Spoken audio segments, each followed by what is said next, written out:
Assalamualaikum students, this is me Fizanaz. Welcome to my YouTube channel Problem Analyzing with Fizanaz. Linear differential equation. आज हम basic concepts देखेंगे कि linear differential equation होता है क्या और procedure to solve linear differential equation क्या steps होते हैं वो हम आज की इस वीडियो में हम सीखेंगे। A first order differential equation in the dependent variable y and independent variable x is said to be linear if it is or it can be written in the form first order differential equation in the dependent variable y जो है वो dependent variable होगा और x जो है वो independent variable होगा। ठीक, और उसका जो फॉर्मेट होगा वो d by dx of y plus p of x y equals to q of x। यहाँ पर मैंने नोट करके लिखा है the highest power of dependent variable is 1। Dependent यानी y की जो पावर होगी वो हाईएस्ट वो 1 होगी। ठीक, अगर मैं ये कहूँ कि x जो है वो डिपेंडेंट है और y जो है वो इंडिपेंडेंट है यानी x equals to f of y है, तो ये जो इक्वेजन है वो इस क्या हो जाएगा d by d y of x plus होगा ये plus p of y into x equals to q of y। लेकिन ज़्यादा इजी जो है ये फर्स्ट इक्वेजन है कि हम x को इंडिपेंडेंट और y को डिपेंडेंट रखें। अच्छा, डिपेंडेंट वेरिएबल क्या होता है? A dependent variable depends on an independent variable. Dependent variable जो है वो इंडिपेंडेंट वेरिएबल पे डिपेंड करता है। अब लीनियर डिफरेंशियल इक्वेजन को सॉल्व करने के 5 स्टेप्स होते हैं, वो हम पांचों स्टेप्स वो हम देखेंगे अब। ठीक, step 1 find out integrating factor. ठीक, इंटीग्रेटिंग फैक्टर को किस तरह से फाइंड करते हैं? This can be find as integrating factor यानी I dot F equals to e integral of p of x d x. ठीक, p of x d x.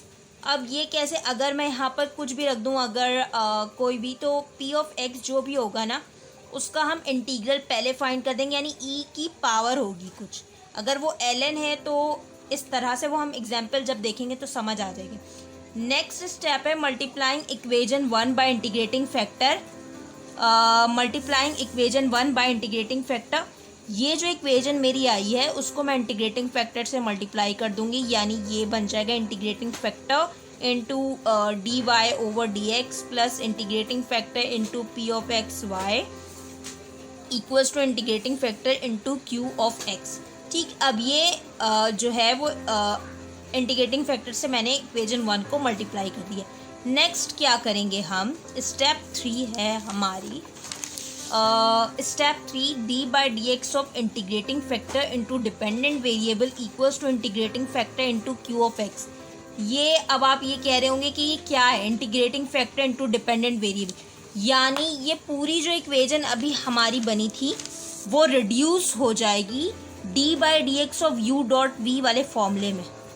ठीक, मतलब जब हम यू डॉट वी वाला फॉर्मूला लगाएंगे यहाँ पर integrating factor into dependent variable, जब हम उसको डिफ्रेंशिएट करेंगे यू डॉट वी के तो स्टेप 2 वाली इक्वेजन बनेगी। ठीक, ये आगे इस इक्वेजन में रिड्यूस हो गई। स्टेप 4 क्या करेंगे? Multiplying by d x on both side. ये डी एक्स कैंसिल हो जाएगा, सिंपल बच गया d integrating factor into dependent variable equals to यहाँ पर जो है वो डी एक्स आ जाएगा। स्टेप 5 क्या होता है? Taking integral on both side. Integral का साइन लेंगे हम, इंटीग्रल से डेरिवेटिव कैंसिल हो गया, सिंपल बच गया integrating factor into dependent variable और यहाँ पर हम इंटीग्रल फाइंड करेंगे और प्लस सी करके आंसर आ जाएगा। ये सब स्टेप्स हैं, लेकिन जब आप एग्जाम्पल करेंगे तो बहुत अच्छा समझ में आएगा। इसके हम 3 से 4 एग्जाम्पल देखेंगे। Thank you so much for watching my channel. Please subscribe it for more videos. Allah Hafiz.